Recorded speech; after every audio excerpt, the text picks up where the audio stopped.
Hello, everyone. I hope you all have been having a really good week. My name is Jax James. I am the state policy manager here at NORML. And today I wanted to take the opportunity to talk about a couple really important things with y'all. So, as you are probably aware, in quite a few states, there are going to be ballot initiative or referenda efforts at both the statewide and in some places at the local level. And so, we're really wanting to make sure to let everyone in those states and surrounding areas know about what's going on there, and also talk to you guys about our voter guide, Smoke the Vote, that we just put out. It is a living guide that we will continue to update as more challengers are added, as more statements are made, comments are made, keep you guys informed and up to date on not only how you can vote for candidates, but if applicable, how you can vote on the ballot for different referenda or ballot initiative at the local level. So, you'll see in the stream for today a link to today's blog, which goes over in detail with lots of links, all of the information I'm going to cover. So what I'll do first is I'll go through the ballot initiatives and referenda, answer any questions you might have. Then I'll come back and touch on some of the few states that still have legislation moving. And then I want to highlight our Smoke the Vote and Election Central information for you. So on that note, let me go to my handy dandy notes. All right, friends. So, as I mentioned, several states and dozens of cities will be deciding on marijuana-related ballot measures in November. So, we've got some updates. And first, I want to start with the statewide efforts. So, these are efforts that will impact a whole state. So, there has been a lot of drama going on in Arkansas. The group Responsible Growth Arkansas, led by a former Arkansas Democratic House Minority Leader named Eddie Armstrong, had submitted more than double the signatures that they needed to qualify for the November ballot.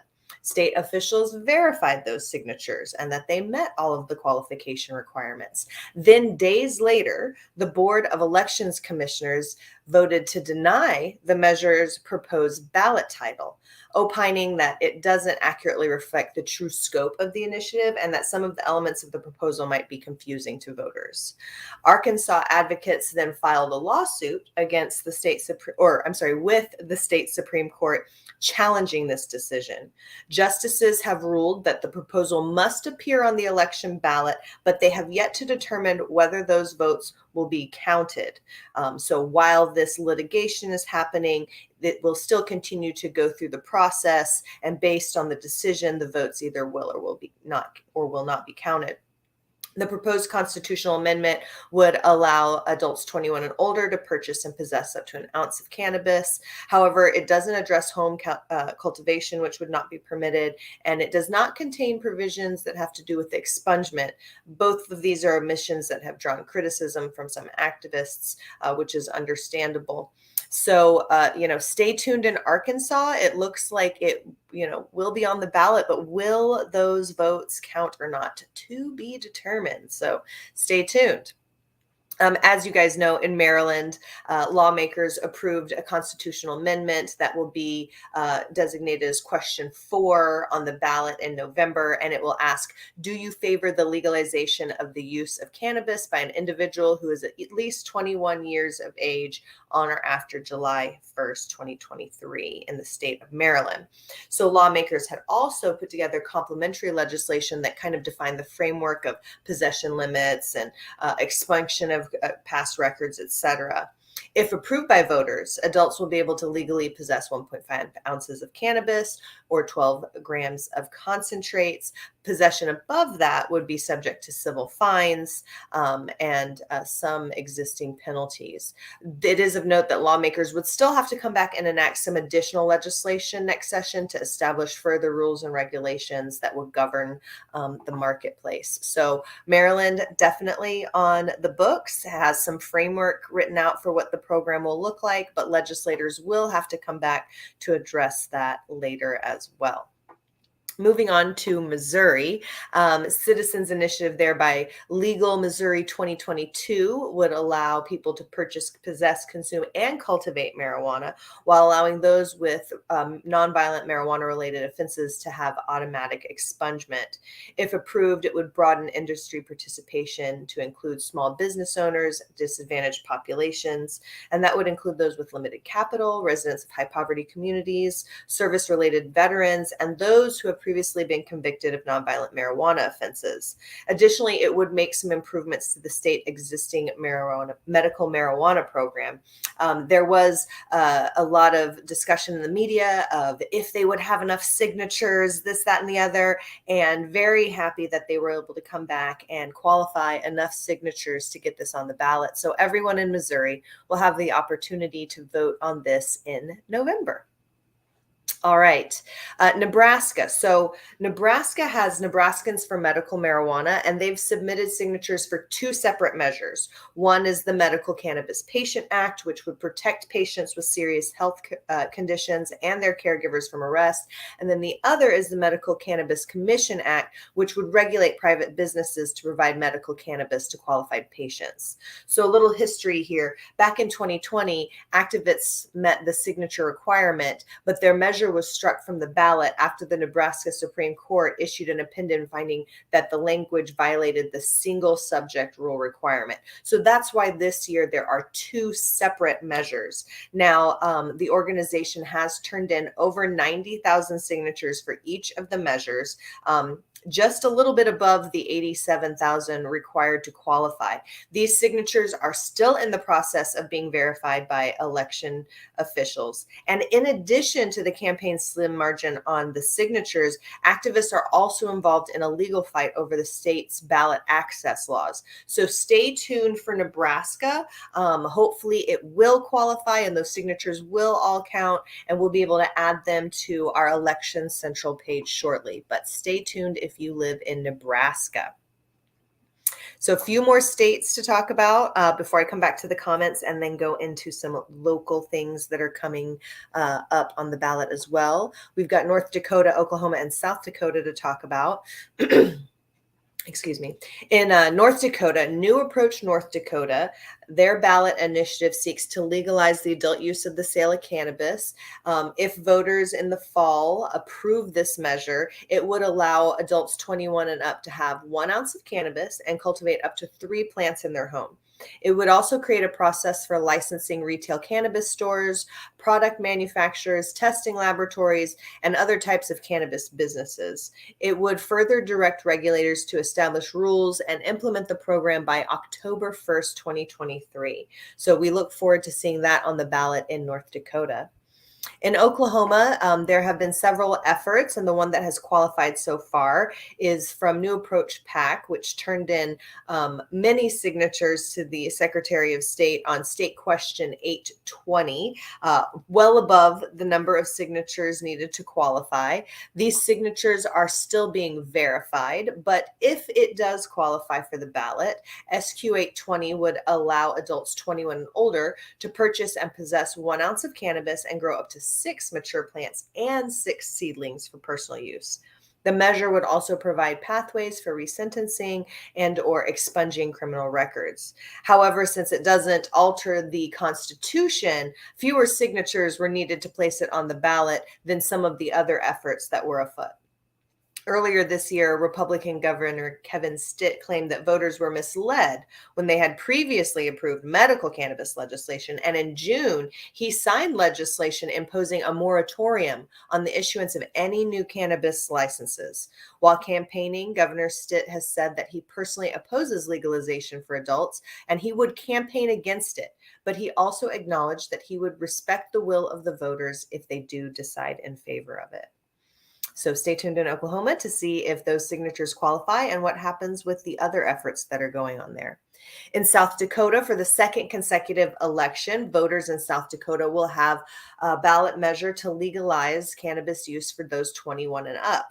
It's called Initiative Measure 27, and it would permit adults to have 1 ounce of cannabis, 3 mature plants to cultivate at home, and you could transfer without remuneration limited quantities of cannabis. The measure does not seek to establish a regulatory framework governing the license, production, and retail sales of marijuana, however. So you can learn more about this effort on our Elections Central page. So I'm going to come over to the comments real quick before I get into the local efforts, because I know I've covered quite a few states, and I want to come back and see if you have any questions. All right, we got some people from Texas. Hey, Texas, I'm going to be talking about y'all in just a minute. I see some just comments about what we've discussed, but no questions yet. So I'm going to assume I'm explaining it well. All right, so coming back over to our local efforts that are going on. In Colorado Springs, the voters there will be able to decide in November on a pair of local ordinances. The first will determine whether or not the city's existing medical cannabis dispensaries can transition into adult use retailers. And the second asks voters to approve a 5% local tax on sales involving adult use marijuana products. There's 2 different cities that will be addressing it in Michigan. Voters in Lapeer, I hope I'm saying that right, will decide on a ballot measure that seeks to repeal the city's existing marijuana regulations. So if passed, it would likely shut down the city's currently operating dispensary. NORML opposes this effort. Additionally, voters in the city of Petoskey, I hope I'm saying it right, will decide on a municipal ordinance that seeks to overturn the city's existing ban on the establishment of adult cannabis retail stores. If passed, it will call upon local lawmakers to provide for standards and procedures to permit and regulate such establishments. So in Michigan, one we oppose and one that we support. In Granite County, Montana, voters will be able to decide on 3 marijuana-related initiatives. One, if approved, would repeal a citywide moratorium prohibiting the adult use of sales with marijuana sales within the county lines. The other 2 would impose local taxes on both medical and adult use products. Then we're going to talk about, excuse me, we had a little rain and the pressure system has moved through here in Austin, and it's just kind of giving me a little bit of congestion, y'all. I apologize for the frog in my throat.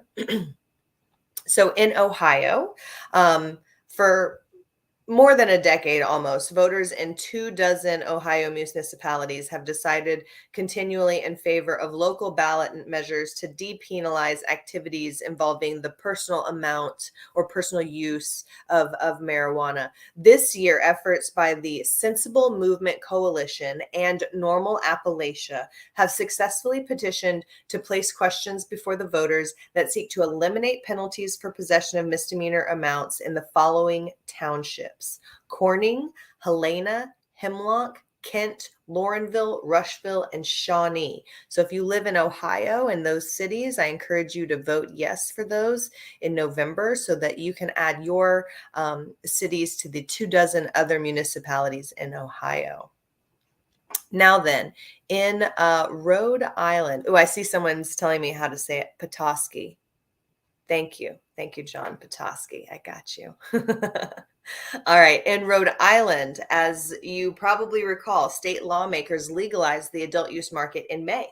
And the law provides that localities do have the ability to weigh in on whether or not they want to permit or prohibit licensed marijuana markets in their communities.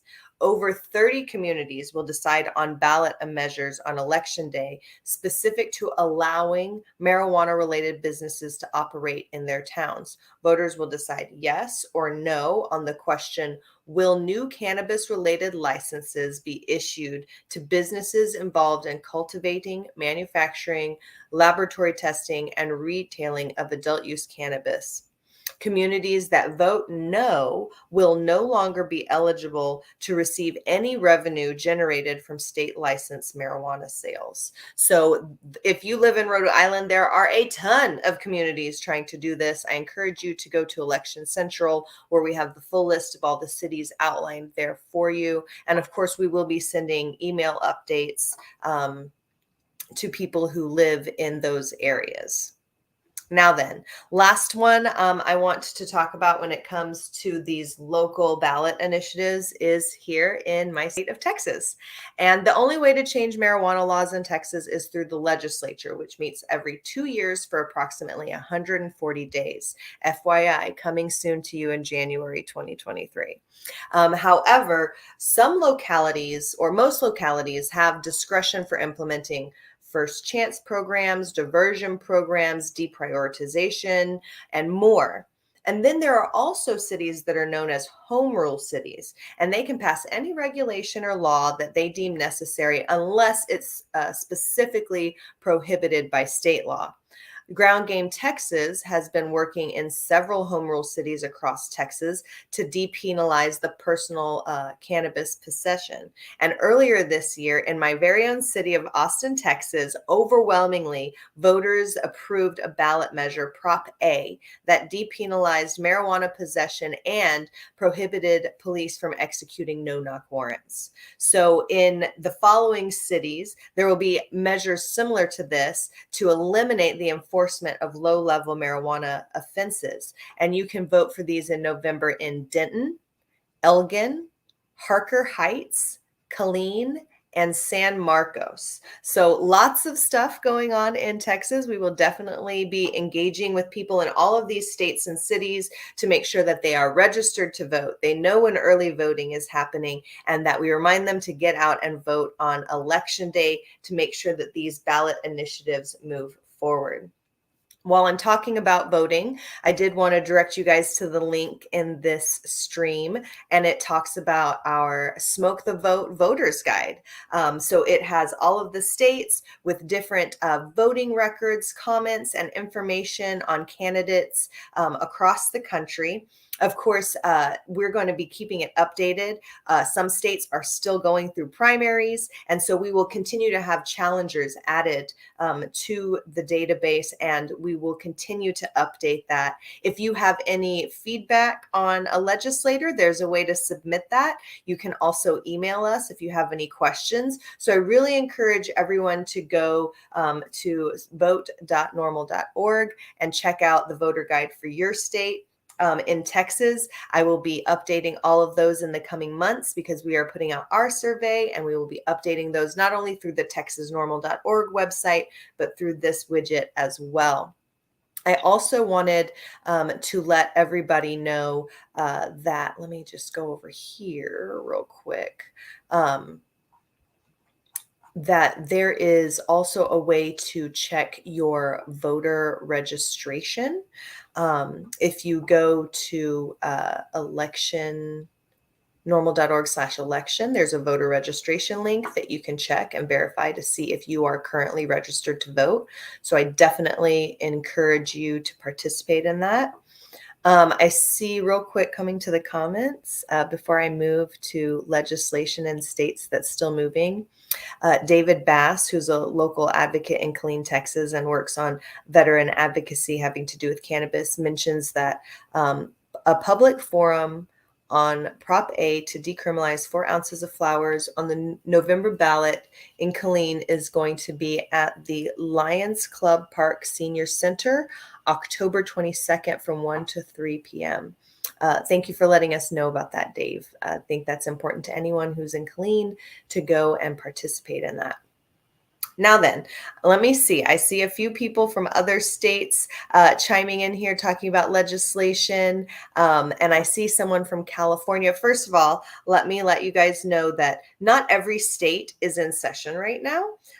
So some states are having to, mostly I would say, let's see, let me pull up my spreadsheet.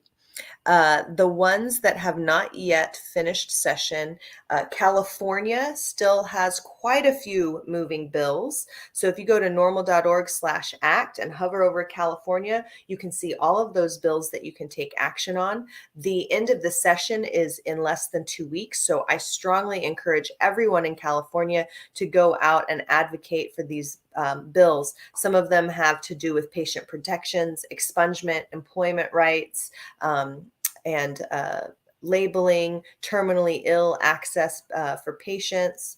Additionally, we still have legislation moving in Nebraska and Pennsylvania, DC, and Michigan, Ohio, and Massachusetts. So we do have some bills moving in all of those states. So if you live in any of those states, I strongly encourage you to go and look and take part in those action alerts. Now then, if you're like me and you live in Texas and there's not a current legislative cycle going on right now and you are registered to vote, then you've done two of the big things that you need to do. But I would still encourage you to go to normal.org/act. And if you look at the top of the page, there are, I believe, 4 or 5 federal priority action alerts there about federal actions that are going on, having to do with safe banking, expunging records, the new CAOA that was filed, the Dank Cannabis Research Act, the MACE bill. So quite a few federal priorities that everyone can participate in as well. So let's see. I have discussed ballot initiatives and referenda. I've discussed smoke the vote and making sure that you are registered to vote right now, so that you are ready before the early voting time for your state. I have discussed the actions that you can take at both the federal and local level. And I also wanted to let you guys know, if you support the work that NORML does, I strongly encourage you to become a member or become a donor to NORML. You know, we're one of the only advocacy groups that is purely focused on consumer and patient advocacy, and our funding comes from people like you, much like PBS, viewers like you. And so I just wanted to let you know that that's always a great option. Now, I see a couple people in the thread from Texas. So I am going to take a point of personal privilege and let all of you guys know that you are welcome to join us just outside of Austin at Willie Nelson's Puff and Putt Golf Course. We are going to be hosting our annual veteran golf benefit, the Puff and Putt benefit. And as you guys know, we have morning golf, afternoon golf. We are going to have disc golf. We're going to have about 24 vendors that you can participate in. We're going to have 5 or 6 different musical acts that you can enjoy. And so lots of opportunity to come out and have fun in an outdoor environment. It's family friendly, BYOB. You can go to texasnormal.org and you can click shop to purchase your ticket or go to our blog to learn more about the benefit. But it absolutely is going to be an amazing time.